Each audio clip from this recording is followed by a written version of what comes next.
Hey guys, it's been a long time since I last made a video.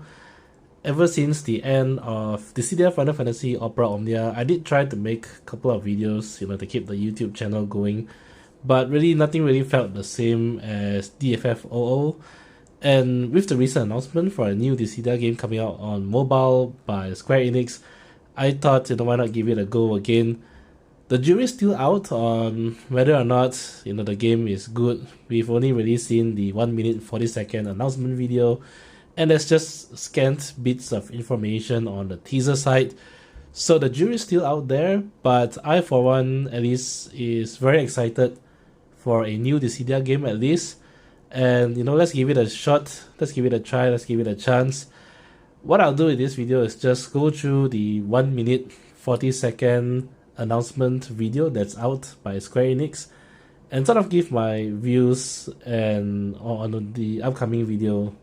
So without further ado, let's hit play. So first things first, it looks like it takes place in a modern day setting. Now quick pause here regarding NHN PlayArt. Nothing bad against the company, to be fair. I've never really played a game that they made before, so I'm not really qualified to give an opinion whether they are good or bad.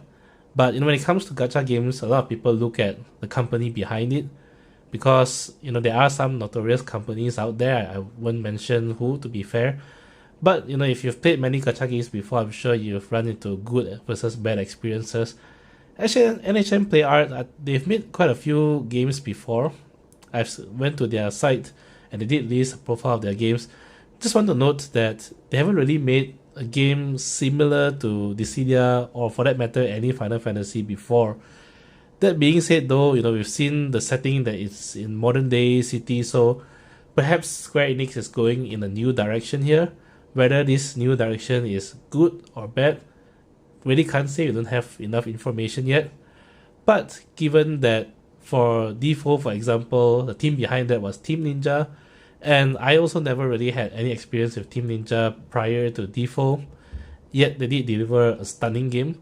So, who knows, I'm all for new companies as long as, they don't have a bad history or notorious reputation developing very poor gacha games. Then, at least it's a good direction for me.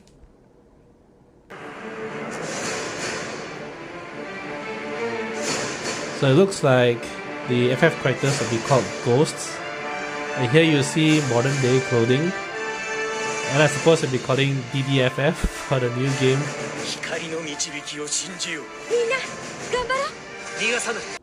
So I just want to quickly pause here about the battle format.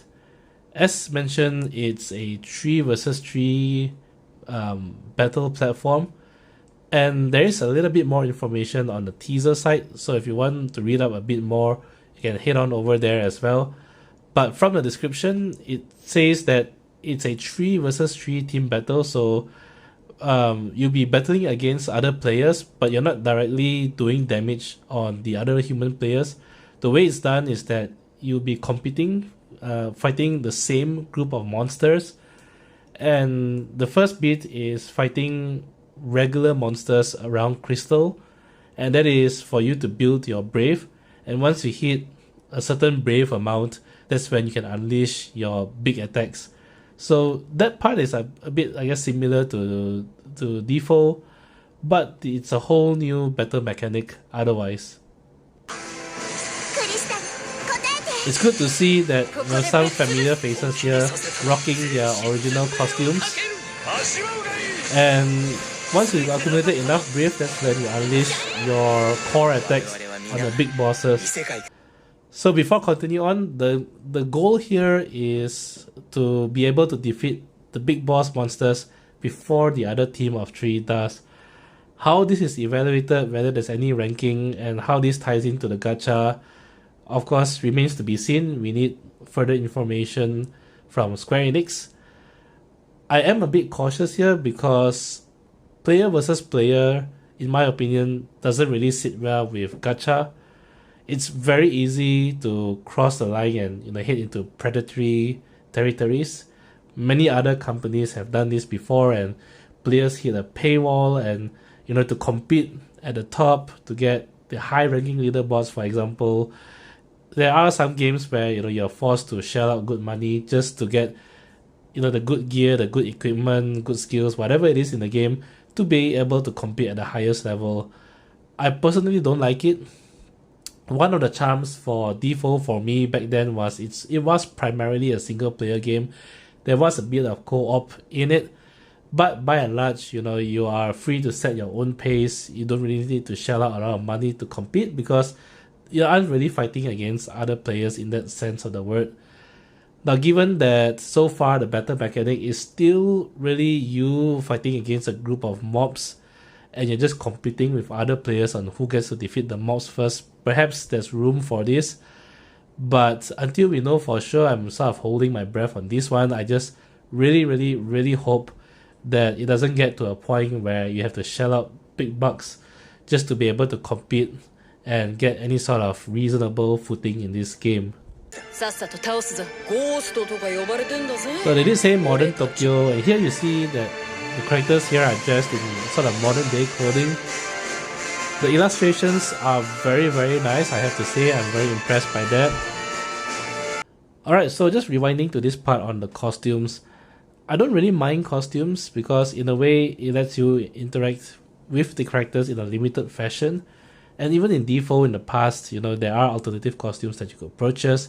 It's a way to show support to the company, and also a way to change how your characters dress, and have change in aesthetics and such. For this game though, I'm not so sure how extensive the costume changes are. When I look back at the company behind this, they have a history of making this sort of I guess cute art sort of games, and really nothing against that. As I mentioned, there are people who probably enjoy those sort of games. But again, reiterating what I said earlier, to me, Final Fantasy is a game centered around its battles, story of good versus evil. I'm not so sure how extensive these costume changes are, but I really don't want this to be a focal point of the game.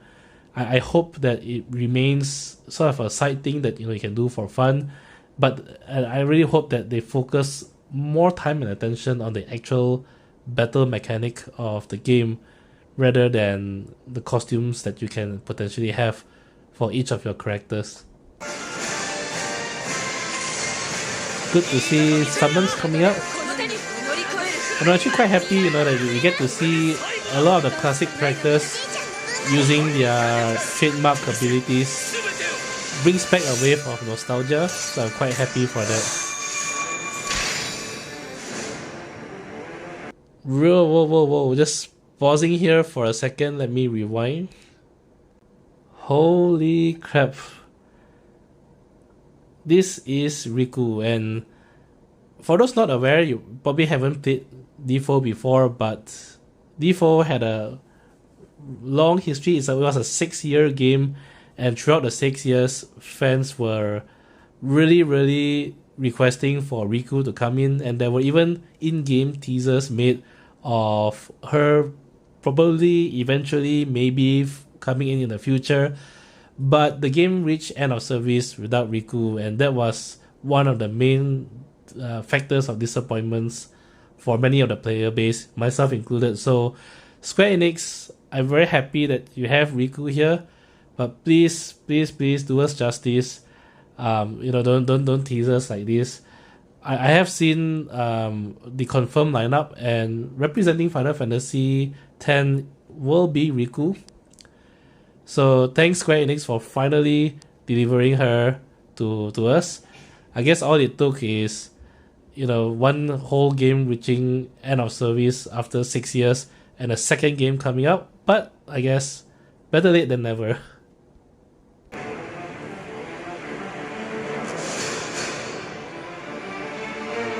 That's about it. So DDFF, I guess, is the new game. I don't know who will be invited for the closed beta test, and I'm very interested to see what the early experience is. My interest is more on the battle mechanics and really how extensive the PvP is, and how extensive some of the other features of the game is. But as long as the battle itself is engaging, is strategic, has a bit of thinking behind it, then I'm really all for that. But can't wait for further information. What do you think? Share your comments in the comment section below.